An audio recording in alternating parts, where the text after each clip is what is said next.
Ya está listo Leopoldo, esto es El Rollo de... En Así las Cosas Jalisco AM, este es El Rollo de... Leopoldo Maldonado, qué gusto tenerte en el programa, ¿cómo estás? Muy buen día. Hola, muy buen día, ¿cómo están? Muchas gracias por el espacio. No, hombre, al contrario, pues hemos estado leyendo en Animal Político, en Proceso, las declaraciones del mismo artículo 19 de la Red por los Derechos Digitales, este tema de que se está espiando desde Sedena, en una organización que depende directamente del secretario de la Defensa, otra vez a periodistas y a defensores de derechos humanos. Y digo otra vez porque nos habían dicho que ya se había terminado esto. Sí, lamentable porque recordarán que el 2 de octubre pasado publicamos los primeros casos de esta investigación conjunta que denominamos Ejército Espía. En esa entrega revelamos cómo fueron espiados Ricardo Rafael como periodista, un periodista de Animal Político que decidió guardar el anonimato, y Raimundo Ramos, defensor de derechos humanos en Tamaulipas, que ha enfrentado pues casos de violaciones graves a derechos humanos cometidos por el ejército en Nuevo Laredo, en la zona fronteriza. Recordarán el de la niña Heidi, ¿no? La reciente masacre de jóvenes a finales de febrero en Nuevo Laredo, también a manos del ejército. Pues es un sujeto de interés para los institutos castrenses, quienes ahora queda plenamente demostrado lo estaban espiando justo en el contexto de la ejecución extrajudicial de 12 jóvenes cometida en julio del 2020 por el ejército. Lo que mostramos en aquel entonces eran unos contratos entre una empresa intermediaria de NSO Group, la que desarrolla y vende Pegasus a nivel mundial, y Sedena. Existían esos contratos por 140 millones de pesos. En el presente sexenio. No eran contratos del sexenio pasado, que sabemos que también usó Pegasus. Teníamos la evidencia forense del Citizen Lab de Toronto, que confirmaba la infección de los celulares. Lo que revelamos la semana pasada son fichas informativas de una estructura ilegal y secreta que se llama el Centro Militar de Inteligencia, donde plasman conversaciones de Raimundo con 3 periodistas en el contexto de las ejecuciones cometidas en julio de 2020, justo cuando el Citizen Lab encontró rastros de Pegasus en su teléfono, en las mismas fechas. Entonces, es la prueba irrefutable de que el ejército espía, de que hay una estructura ilegal y paralela en el Estado que se llama Centro Militar de Inteligencia, y de que el general secretario de la Defensa lo sabe, porque esta ficha fue remitida a él. Pero además una estructura que depende directamente del secretario de la Defensa, es decir, no es esta estructura que había en el CISEN, que cometía ilegalidades sin duda también, pero que dependía de un mando civil, que dependía del secretario de Gobernación. Aquí depende directamente del secretario de la Defensa.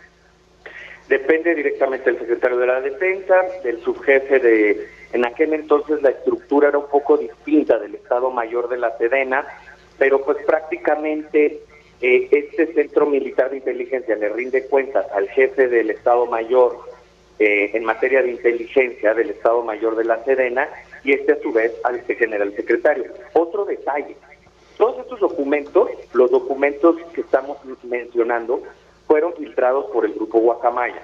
Los contratos, las fichas informativas, las conversaciones registradas, etcétera, etcétera.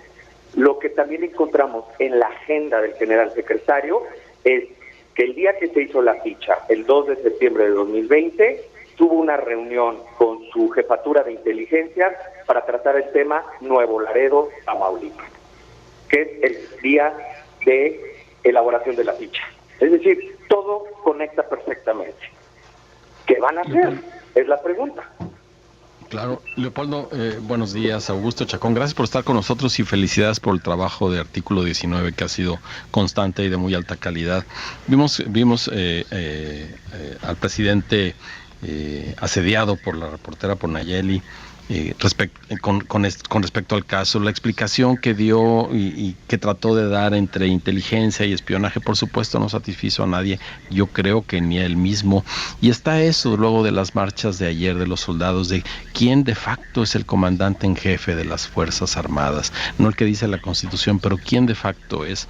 No queda un poco también la impresión en esa entrevista que le hicieron en la mañanera, que el presidente fue sorprendido también por este caso. Quizá el secretario general de la Defensa Nacional no pone al tanto al presidente de lo que está haciendo en términos de espionaje, y tiene el presidente que salir al paso con lo que le alcanza.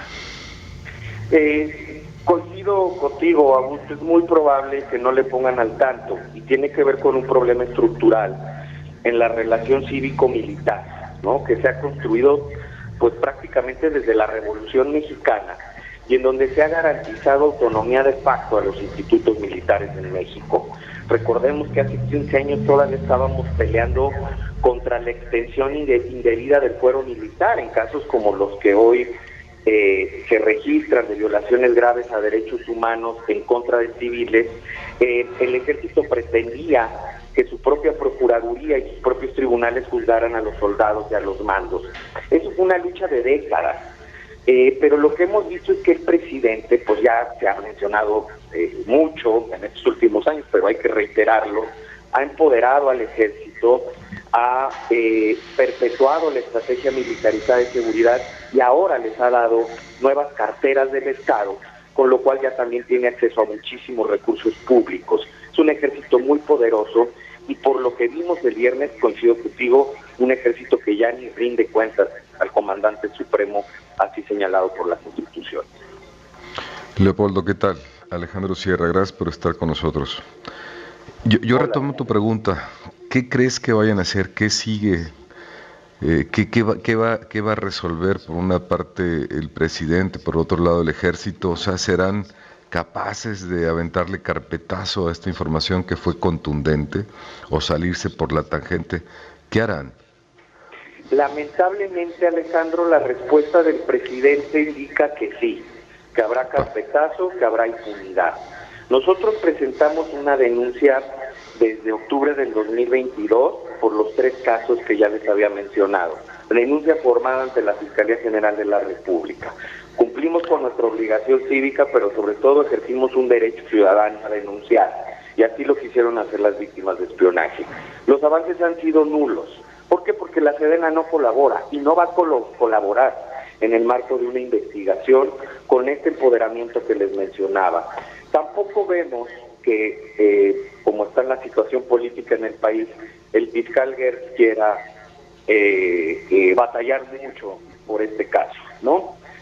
Sabemos de una autonomía mal entendida por el propio titular de la FCR, que más bien pues es a contentillo esa autonomía, y que en realidad lo que podemos esperar es lo que ha sucedido desde que denunciamos penalmente los casos de gobierno espía de Peña Nieto en 2017. Prácticamente absoluta impunidad.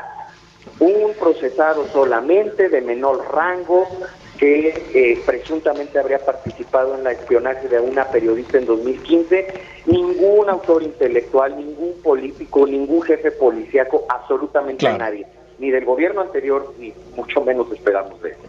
Oye, para terminar, Leopoldo, porque sé que tienes otra entrevista, pero ¿por qué periodistas? ¿Cuál es el objetivo de espiar periodistas? En otros países no parece ser tan común esta práctica.